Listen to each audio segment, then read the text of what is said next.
Hello everyone, good morning and welcome back to my channel Shampa family ব্লগে সবাইকে স্বাগত। আর সকাল সকাল উঠে গেছি, দেখো কত সকালে উঠেছি যে চাঁদটাও পর্যন্ত এখনও ডোবেনি। তো অনেক সকালে ওঠার কারণ হচ্ছে আজকে আমরা যাব বাড়িতে, যেহেতু আমার কাকা শ্বশুরমশাই উনি মারা গেছেন। তো 3 দিন থাকতে যে মালসা রাখতে হয় সেই মালসা রাখতে হবে, ওই জন্য আমাদের বাড়িতে যেতে হবে। তো অলরেডি সকাল সকাল উঠে আমরা রেডি হচ্ছি। রেডি হতে হতে আমাদের বেরোতে বেরোতে 6টা সাড়ে 6টা বেজে যাবে। কিন্তু আজকে তো বাড়ি যেতেই হবে, কিছু করার নেই। তো দেখো পুরো চারিদিকে অন্ধকার হয়ে আছে, আর এখন বাজে দেখো কটা। তো যাই হোক, আমরা রেডি হয়ে নিয়ে তারপরে তোমাদের সঙ্গে আবার দেখা করব। কারণ এই যে দেখো এখনও পর্যন্ত মেয়ে ঘুম থেকে ওঠেনি, আর ছেলে উঠে ব্রাশ করছে। আর জানলা দিয়ে দেখো এখনও মানে কুয়াশা, মানে কত সকালে উঠেছি আমরা। তো বন্ধুরা দেখো শিয়ালদায় পৌঁছে গেছি, আর শিয়ালদায় এসেই আমাদের বিপদ হয়ে গেল। মানে 1 ঘন্টা আমাদের এখানে বসে থাকতে হবে, যেহেতু 8টা 24-এর ট্রেন আছে। আমরা পৌঁছে গেছি প্রায় 7টার আগে এখানে পৌঁছে গেছি, কিন্তু বুঝতে পারিনি যে ক্যানিং থেকে ট্রেনটা এতটাই মানে সকালের টাইমে এতটাই লেটে দেয়। তো আমরা এখানে বসে আছি, ছেলেকে মেয়ে আমার ভিডিও করে দিচ্ছে, ছেলে ওখানে বসে একটু দৌড়াদৌড়ি করছিল বলে ওর মুখ টুকগুলো মুছিয়ে দিচ্ছিলাম। আর ও বলছিল, মা আমার খুব খিদে পাচ্ছে। আমি বললাম ঠিক আছে ট্রেনে উঠি, বেশি কিছু তো দিতে পারবো না, জাস্ট একটু রুটি দিতে পারবো। তো ওই জন্য লাস্টে রুটি দিয়েছিলাম, আর মেয়ে একটা বিস্কিট খেয়েছিল। আর ছেলে দেখো এখনও পর্যন্ত বদমাইশি করছে। আর আমাদের সবথেকে বড় কথা অনেকটাই লেট হয়ে যাচ্ছে। তো চলো ম্যাজিকে বসে দেখা হচ্ছে।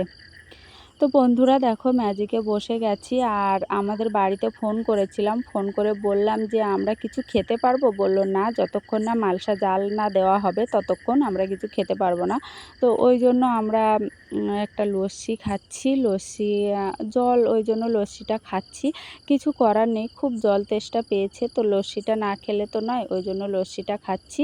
তো ম্যাজিকে বসে গেছি, এবার খেয়াঘাটে যাব, খেয়াঘাট থেকে তারপরে বাড়ি যাব। অলরেডি কিন্তু আমাদের 11:30 11:30 বেজে গেছে, আর 12টার পরেই কাজটা করতে হবে। তো অসুবিধা নেই, যতটা লেট হয় আমরা করে নেব। তো আমি দুটো নিয়েছিলাম, ছেলে মেয়েকে উপরে গাড়ির ছাদে বসেছে, ওদের আর দিতে পারিনি, ওরা জুস খাচ্ছে, ওই জন্য এটা আর দিলাম না। তো এটা আমার অলরেডি ভালো লাগে না, কিন্তু কি করব, একটু গলা ভিজানোর জন্য জাস্ট এটা নিয়েছি। তো হাফ হাফ খেয়ে আমি ফেলে দিচ্ছি, বেশি খেতে পারিনি। তো চলো একবারে খেয়াতে যেয়ে তারপরে দেখা হবে। আর এই দুটো না আমি হাফ হাফ খেয়েই ফেলে দেবো। তো চলো একবারে খেয়াতে যেয়ে তারপরে দেখা করছি, ঠিক আছে? তো বন্ধুরা দেখো একেবারে খেয়াতে বসে গেছি, আর এখন হচ্ছে ভাটা নামছে। আর একটুখানি লেট করে আসলে আমাদের কাদায় নামতে হতো, কিন্তু কাদায় নামতে হতো না, মানে অসুবিধা হতো বলতে এক নৌকা থেকে পার হয়ে আরেক নৌকায় উঠতে হতো, সেখানে 10 টাকা করে ভাড়া নেয়। আর এদিকে দেখো কতটা চর পড়েছে, মানে অনেকটাই কাদা পড়ে যায় যখন ভাটা পড়ে। তো চলো বাড়ি যেয়ে দেখা হচ্ছে। তো বন্ধুরা আমার হচ্ছে এই ফার্স্ট টাইম কাজ, আমি কিছুই জানি না, আমার শাশুড়ি মা আমাকে যা বলে দিচ্ছে তাই আমি করছি।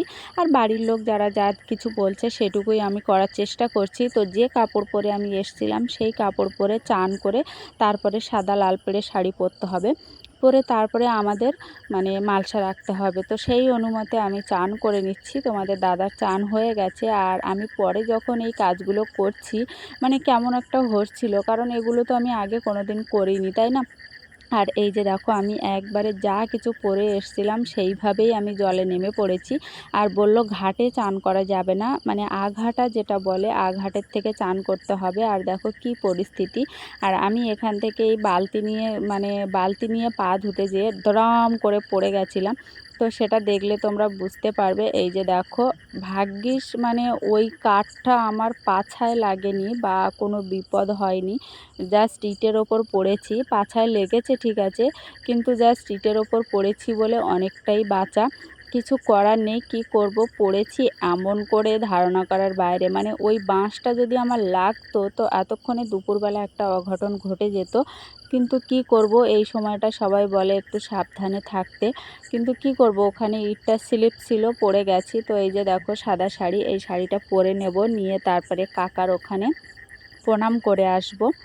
তো এই যে দেখো কাকার যে জল পুকুর না কি বলে, ওইখানে আমি প্রণাম করতে যাব, মানে জম পুকুর, সরি আমি একটু ভুল বললাম, জম পুকুর, জম পুকুরের ওইখানে প্রণাম করতে যাব। প্রণাম করে এসে তারপরে আমরা মালসা রাখবো, সরি তারপরে আমরা দুধ জল দেব, দুধ জল দিয়ে তারপরে মালসা রাখবো। আর আমি প্রথমে শাড়িটা পরেছি এমনভাবে, লাস্টে আমার ননদ, ওই যে সামনে ননদ, ওই ননদ আমার শাড়ি পরিয়ে দিল। বলছে বৌদি তোমার শাড়ি পরা হয়নি। তো আমি তো এই শাড়ি আগে কোনো দিন পরিনি, কিভাবে পরতে হয়, সায়া পরতে পারবো না, ব্লাউজ পরতে পারবো না, তারপরে গামছা আর ওই শাড়ি, ওই জন্য আমাকে পরে শাড়িটা গুছিয়ে পরিয়ে দিয়েছিল। কিন্তু মালসা রাখার পরে আমি আবার সায়া ব্লাউজ পরে নিয়েছিলাম। তো চলো আগে দুধ জলটা দিয়ে নিই। এই যে দেখো দুধ জলটা দিয়ে নিচ্ছি, নিয়ে তারপরে আমরা মালসায় ভাত বসাতে যাব আর কি, মালসা রাখতে যাব। তো দুধ জল এক এক করে যা নিয়মগুলো বলছে সেই নিয়মগুলোই পালন করছি। তো এটা একটা নিয়ম, মানে আমরা যেহেতু 3 দিনের মধ্যে রাখছি, তো ওই জন্য একদম প্রথম থেকে যা কিছু করার সবই করতে হবে। তোমাদের দাদা আগে দিয়ে দিচ্ছে, না সরি আগে আমি দেব, তারপরে তোমাদের দাদা দেবে, কোনো ব্যাপার নেই। তো মা বলল যে মালসা জাল দেওয়ার সময় আমি জাল দিয়ে দেব, তোমরা প্রথমে জালটা দিয়ে দেবে তারপরে আমি জাল দেব, কোনো অসুবিধা হয় না। তো ওইটা না পড়ে গেছিলো, খোলাটা একবার পড়ে গেছিলো, ওই যে দেখো খোলাটা একবার পড়ে গেছিলো। তো আমি আবার বলছিলাম কাকা তুমি এমন করছো আমার সাথে, তুমি কি আমার হাতের কিছু খাবে না, এরকম করে করে আমি আবার বলছিলাম। তো আমার শাশুড়ি মা বলছে ওরকম কোনো ব্যাপার নেই, কাকা তো তোমাদেরকে ভালোই বাসতো তাই না, কাকা যখন ভালোবাসতো তখন কোনো অসুবিধা নেই, তোমরা মন খুলে কাকার কাজটা করো। আর বন্ধুরা আমি যখন ভিডিও এডিটিং করছি তখন হচ্ছে রাত্রেবেলা ভিডিও এডিটিংটা করছি, আর সাইডে ঝিঝি পোকা ডাকছে, ব্যাঙ ডাকছে, কিছু করার নেই। যেহেতু এই ভিডিওগুলো আমি যদি দিনের দিন পোস্ট না করি তাহলে খুব সমস্যা হয়ে যাবে, আর আমি অন্য সাইডেও যেতে পারছি না, যেহেতু আমার খুব ভয় লাগছে, ওই জন্য আমাদের উঠোনে দাঁড়িয়ে দাঁড়িয়ে আমি ভিডিওটা এডিটিং করছি। তো এদিকে দেখো যেভাবে চাল মেপে নিতে হয় হাতের উপরে, সেইভাবে তোমাদের দাদা চাল মেপে নিচ্ছে। তোমাদের দাদা 4 রোগ না কি বলে সেরকম নিচ্ছে, লাস্টে 1 রোগ নিয়েছিল, কিন্তু আমি বললাম আমি অত নেব না, আমি 3 রোগ নেব, 3 রোগ না নিলে আমি মানে বেশি হয়ে যাবে। তো মা বলল যে বেশি হয়ে যাক, অসুবিধা নেই, ছেলে মেয়েও খেতে পারবে, বাবাও খেতে পারবে, ওই জন্য আমরা একটু বেশি করেই নিয়েছিলাম। কিন্তু প্রথম দিন তো ঠাকুর ঠাকুর করে ভালোভাবে হয়ে গেছে, আর কাকার আশীর্বাদ যেহেতু আছে কোনো অসুবিধা হয়নি। কিন্তু দ্বিতীয় দিন তৃতীয় দিন কি হবে আমি জানি না, সেটা সবটাই কাকার উপরে। কিন্তু কাকাকে তো আমরা খুবই ভালোবাসতাম, সবাই খুব ভালোবাসতো। তো যাই হোক এদিকে দেখো মালসা জাল দেওয়া শুরু হয়ে গেছে, আর তোমাদের দাদা মালসার একটু আগুনটা জ্বালিয়ে দিয়ে বাইরে গেছে, ওর দোকান থেকে ফোন আসছে বলে বাইরে গেছে। আর মা বলছে আমি জাল দিয়ে দেবো, যেহেতু ও আগুনটা দিয়ে গেছে বলে। তারপরে আমি এদিকে জাল দিচ্ছিলাম, আমি তো খুব টেনশানে পড়ে গেছিলাম যে কিসে কি হবে, অনেকে বলে মালসা ফেটে যায়, মালসা এই হয় সেই হয় ওই হয়, এই ভয়ে ছিলাম। তো অলরেডি আমাদের হয়ে গেছে, সুস্থভাবে হয়ে গেছে, আর কাকার আশীর্বাদ আছে বলে হয়ে গেছে। তো এবার কি করব, এটা ঢাকা দিয়ে রেখে দেবো, আর বেশিক্ষণ জাল দেওয়া যাবে না। মা বলল কলা পাতা দিয়ে ঢাকা দিয়ে রেখে দাও, একটু দমে হোক, তারপরে বাইরে থেকে ঘুরে আসো, বাইরে থেকে ঘুরে এসে তখন মালসা নামিয়ে নেবে। তো আমাদেরকে যেভাবে বলছে সেভাবেই করছি। তোমাদের দাদারটা হয়ে গেছে, আমারটা একটু বাকি আছে। তারপরে দেখো হয়ে গেছে, এবার মালসার ভাতটা আমরা নামিয়ে নেব, নিয়ে আমরা যা কিছু খাবো সেইটুকু কাকাকেও দেব, কারণ যেটুকু আমরা রান্না করব সেটুকুই কাকা খাবে, আর তার সঙ্গে একটু দুধ দিতে হবে, ওই জন্য তো মা সব কিছু বলে বলে দিচ্ছে, আর আমরা সেই মতো কাজ করছি। কারণ প্রথমে আমি এটা ধরতে পারছিলাম না, এতটাই গরম। আর সবথেকে বড় কথা তোমাদের দাদা না ওতে চালটা অল্প দিয়েছে কিন্তু সবজিটা বেশি দিয়েছে, মানে পেঁপে, উচ্ছে, ভেন্ডি, তারপরে লাল আলু মনে হয় দিইনি। তো যাই হোক ও সব কিছু ওইগুলো দিয়েছে, আর আমি শুধু দিয়েছি কুমড়ো আর আলু, কারণ ওইটা হলেই আমার হয়ে যাবে, বেশি কিছু লাগবে না। তারপরে দেখো মা পাতা নিয়ে চলে এসছে, আর এই যে পাতায় দিয়ে দিচ্ছে, পাতায় মা বললো আমি বেড়ে দেবো। আমি বললাম কি করে বাড়বো, কারণ সবটাই তো এঁটে আছে পুরো মালসার জুড়ে। তো বলল কোনো অসুবিধা নেই, আমি ঠিক করে দিচ্ছি, কারণ মায়েরা তো সব কিছুই জানে, আর মারা জানবে না কেন, ওনারাই তো সব কিছু জানবে, অসুবিধা নেই। মা বলল যে আমি দিয়ে দিচ্ছি, তোমরা শুধু দেখো, দেখে নাও। তো আমি বললাম তুমি থাকতে আমাদেরকে আর দেখা লাগবে? ওই যে দেখো মা কীভাবে দিচ্ছে, দেখো মা পুরোটাই ঢেলে দিল, পুরোটাই চলে আসলো। ওর ওতে সবজিটা বেশি দেওয়া ছিল তো ওই জন্য পুরোটাই চলে এসছে। তো এই প্রত্যেকটা সবজি একটু একটু করে নিয়ে ঘি দিয়ে মেখে কাকাকে দেব, তারপরে এসে আমরা খাবো। তো এই খাওয়া, রাত্রে একটু ফল, আর যদি বিকালে খিদে পায় তাহলে সূর্যর আলো থাকতে থাকতে তুমি খেতে পারবে, তারপরে আর খেতে পারবে না, এটা নাকি নিয়ম। তো আমার তো সন্ধেবেলা একটু খিদে পাচ্ছিল, কিন্তু কি করব, খাইনি আমি একবারে রাত্রে যেয়ে খাবো, আর যেটুকু খাবো ফলমূল যেটুকু খাবো সেটুকু কাকাকে দিতে হবে। তো লাস্টে এই যে দেখো আমারটা ঢেলে দিল, কিন্তু ভেবো না যে এতটা আমি খাবো, আমি এতটাই খাবো না, এর 10 ভাগের 1 ভাগ আমি খাবো। যেটুকু কুমড়ো আলু দেওয়া থাকবে সেটুকুই আমি খাবো, ওর বেশি আর খাবো না, কারণ অতটা খাওয়া সম্ভব নয়। যেহেতু আতপ চালের ভাত, ওখানে যখন 13 দিন 12 দিন আমরা বেঁচেছি, 10 দিন যখন আমরা বেঁচেছি, 10 দিনের দিন আমরা কোনো আতপ চাল মানে সেদ্ধ চাল তো খাইনি, আতপ চাল খেয়েছি। খেয়ে তারপরে অল্প অল্প করে খেয়েছি। তো এই যে দেখো আমরা যাচ্ছি এবার কাকাকে ভাত বাড়িয়ে দিতে, আর এদিকে আমার অবস্থা দেখো, কাদায় যেখানে সেখানে বসে যাচ্ছি তো, আর সাদা কাপড় পিছনে দেখার মতো নেই, কিন্তু কিছু করার নেই, কোনো ব্যাপার নেই। আমি কাদা মাটিতে বসে আমি আমার কাজটা সম্পূর্ণ করব। আমি চাই সুস্থভাবে যেন কাকার কাজটা সম্পূর্ণ করতে পারি, যেটুকু পারবো সুস্থভাবে যেন কাকার কাজটা সম্পূর্ণ করতে পারি, এটাই বলবো। আর কাকাকে বলবো তুমি আশীর্বাদ করো কাকা, যেন কোনো সমস্যা না হয়। কিন্তু চান করার সময় একটা বিপদ হয়ে গেল, ওই সময়টা যদি আমার লাগতো তাহলে কি অবস্থা হতো সেটাই আমার ভেবে টেনশান হচ্ছে।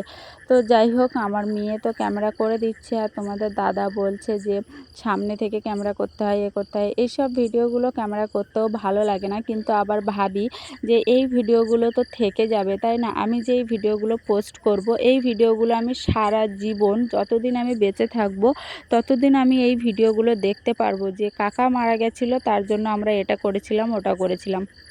ওই জন্য এই ভিডিওগুলো অনেকে পছন্দ করে না, যে এই অবস্থায় ভিডিও করছি, ওই অবস্থায় ভিডিও করছি, কিন্তু এই ভিডিওগুলো তো থেকে যাবে, তাই না? স্মৃতি হিসেবে সব জায়গায় যদি কোনো অসুবিধা হয় বা কোনো ফোনে গ্যালারিতে, আমি ব্যালকনি বলে ফেলছিলাম, গ্যালারিতে যদি কোনোভাবে ডিলিট হয়ে যায়, তো এইটা তো এখানে থেকে যাবে। তো যাই হোক, কাকাকে দিয়ে দিলাম, আর কাকাকে বললাম কাকা তুমি খেয়ে নিও, তোমাকে দিয়ে গেলাম, আর এবার আমরা ভাত খেতে যাচ্ছি বলে এই যে দেখো আমরা খেতে চলে এসেছি। আর ওইটুকু যে কুমড়ো মাখা আলু মাখা আছে, আমি জাস্ট ওর সাথে আর একটুখানি মাখিয়ে নেব, নিয়ে খেয়ে নেব। আর এদিক থেকে গামছা খুলে যাচ্ছে, এ খুলে যাচ্ছে, তা খুলে যাচ্ছে। তো দেখো অলরেডি খাওয়া দাওয়া হয়ে গেছে। এবার এই কলা পাতা মালসা একসঙ্গে নিয়ে খালে ডুবিয়ে দিতে হয় নাকি, তো মা বলল যে আমাদের বাড়ির সামনে যে খালটা আছে ওখানে দিয়ে দিতে। তো এদিকে দেখো তোমার দাদা আর আমি যাচ্ছি খালে, মানে ওটা ডুবিয়ে দিতে, কারণ বলে ওই মালসা নাকি বাড়িতে রাখতে নেই, এমনকি পাখা গোবর দিয়ে সেই সব ছাইগুলোও জলে ফেলে দিতে হয়। তো সেটা আমি তোমাদেরকে পরে দেখাচ্ছি, আগে আমি মালসাটা জলে দিয়ে নিই। আর তার উপরে আমার মাও ফোন করছে কত দূর কী হলো না হলো। তো আমাদের আগে আমার কাকা শ্বশুরের ছেলে, বৌমা, আর একজন মানে আমার কাকিমার ছেলে, ওরা মালসা রেখেছে, সেইগুলো জলে দিয়ে দিয়েছে, তার পাশে আমরা দিয়ে দেব। আর এইখানটায় কচুরিপানা একটুখানি তুলে পরিষ্কার করা ছিল, যাতে আমরা মালসাটা দিতে পারি। আগের থেকেই ছিল, হয়তো বাগানে জল টল তুলছিল, কিন্তু তারপরে এই যে দেখো কাঁচা অবস্থায় তোলা আছে, এইগুলো হয়তো কাকা তুলে দিয়েছে। তো আমরা এক এক করে মালসা দিয়ে দিয়েছি, তারপরে উঠে এবার বাড়ির দিকে যাব। তো চলো বাড়ির দিকে যাই, যেয়ে তারপরে আবার তোমাদের সঙ্গে দেখা করছি। তোমাদের দাদা তো আর কিন্তু বাড়িতে থাকবে না, এবার সাইডে কোন দিকে কী কাজ হচ্ছে না হচ্ছে সব দিকে দেখবে, কারণ চারিদিকে প্যান্ডেল বাঁধা হচ্ছে। তো আমি বলছিলাম যে লাস্ট আমার বিয়েতে এই পুরো 4 বাড়ি মিলে প্যান্ডেল হয়েছিল, আর এই 13-14 বছর পরে যে আবার এই প্যান্ডেল হলো। তো আমি দেখো গুড়ি মেরে মেরে যাচ্ছি, মানে আমার নাকে না খুব জোর গুঁতো লেগেছিলো, তারপরে পিঠে এক জোর গুঁতো লাগলো। তো চলো এবার পাখাটা গোবর দেবো। তো এই যে দেখো হালকা জল দিয়ে পাখাটা একটু গোবর দিয়ে নিচ্ছি, কারণ কালি পাখা বললো বেশিক্ষণ রাখা যাবে না। তো জল দিয়ে ছাড়া তো গোবর মাটি দিতে পারবো না, ওই জন্য একটু জল দিয়ে চারিদিকটা পরিষ্কার করে নিচ্ছি। আর এই কাজটা যদি এখন না করে নিই পরে আর মনে থাকবে না, ওই জন্য মা বলল যে বেলা থাকতে থাকতে ওইটা করে নাও, তাহলে তোমার আর সারাদিন আর কোনো কাজ নেই। ওই জন্য বেলা থাকতে থাকতে এই কাজটা করে নিচ্ছি। আর একদিক থেকে বলেছে ঠিক কথা, কারণ পরে সন্ধ্যের দিকে আর ভালো লাগবে না। আর আমার সব জায়গারাও কাজ মানে খাওয়া দাওয়ার পরে এইভাবে পরিষ্কার পরিচ্ছন্ন করে রেখে দিয়েছে। আর ওটা তো এঁটো জায়গা থাকে, ওই জন্য একটু মুছে নিলাম। তো এই যে দেখো বাইরের দিকে চলে এসেছি। আর এই ছাই তো যেখানে সেখানে ফেলা যাবে না, ওই জন্য আমি পুকুরে দেবো। আর আমি সায়া ব্লাউজটাও পরে নিয়েছি, কারণ ওইভাবে খালি আমি থাকতে পারছি না, খুব সমস্যা হচ্ছে, ওই জন্য আমি সায়া ব্লাউজটা পরে নিয়েছি। আবার পরের দিন যখন আমি মালসা রাখবো তখন জাস্ট শাড়িটা পরবো আর গামছাটা নেব, কারণ সেই সময় কোনো সায়া ব্লাউজ পরা যাবে না, ওই জন্য। তো কালকে আমি সকালবেলা উঠে আগে শাড়িটা ধুয়ে দেব, মানে গামছার গায়ে জড়িয়ে নিয়ে শাড়িটা ধুয়ে দেব। দেওয়ার পরে শাড়ি শুকিয়ে গেলে শাড়িটা পরে নিয়ে তারপরে সায়া ব্লাউজ আমি মেলে দেব। তো ওই জন্য আমার কালকে একটু সকালবেলা তাড়াতাড়ি উঠে কাজকর্ম সারতে হবে। কাজকর্ম বলতে কিছুই না, সকালে উঠবো, উঠে আগে শাড়িটা ধুয়ে চান করে নেব, নিয়ে তারপরে আর কাজ করব। আর চুল বাঁধতে দিচ্ছে না, এত গরম লাগছে, এত গরম লাগছে। আমরা বললাম যে যখন মালসা রাখবো তখন অন্তত চুলটা ছেড়ে দেব, আর সারাক্ষণ চুলটা একটু বাঁধা থাক। বললো না, চুল বাঁধা যাবে না। তো আমি এইভাবে মানে একটুখানি পেঁচিয়ে নিচ্ছি, কিছু করার নেই, কি করব। তো বন্ধুরা এবার যাচ্ছে একটু বাগানের দিকে, কারণ ভালো লাগছে না, একটু বাগানের দিক থেকে হেঁটে আসি। বাড়িটা ফাঁকা ফাঁকা লাগছে, আর চারিদিকে প্যান্ডেল বাঁধা হচ্ছে, আমার বড় যারা কিন্তু এখনো আসেনি। তো বন্ধুরা আজকের সমস্তটাই তোমাদেরকে দেখালাম আর সব কিছুই তোমাদেরকে শেয়ার করলাম। তো আমাদের শ্রাদ্ধ শান্তির কাজ হচ্ছে কাল বাদে পরশু, ওই জন্য। তো চলো এখনকার মতো টাটা, ভিডিওটা এই পর্যন্ত রাখছি। সবাই ভালো থেকো, সুস্থ থেকো, সাবধানে থেকো। এই প্রথমবার তো সব কিছু আমি করলাম, সবাই যে যা বলছে সেইভাবে শুনছি, কিন্তু আমাকে বলেছিল সায়া ব্লাউজটা না পরতে। তো আমি আমার শাশুড়ি মায়ের কাছে জিজ্ঞাসা করে তারপরে পরেছি, কারণ বাড়ি প্যান্ডেলের লোক কাজ করছে, একবারে শূন্য অবস্থায় তো থাকা যায় না, ওই জন্য। তো যাই হোক এই পর্যন্তই রাখছি, সবাই ভালো থেকো। আর খুব গরম লাগছে, যেহেতু চুলটা তো বাঁধতে পারবো না, ওই জন্য প্রচণ্ড গরম লাগছে, কিছু করার নেই, বাপরে বাপ। তো চলো এখনকার মতো টাটা। আর আজকে সারাদিনে কী করলাম তোমাদের সবটাই দেখালাম, যেটুকু পেরেছি তোমাদেরকে দেখানোর চেষ্টা করেছি। তো যাই হোক রাখি তাহলে, আবার দেখা হবে নেক্সট ব্লগে। সবাই ভালো থেকো, সুস্থ থেকো, সাবধানে থেকো।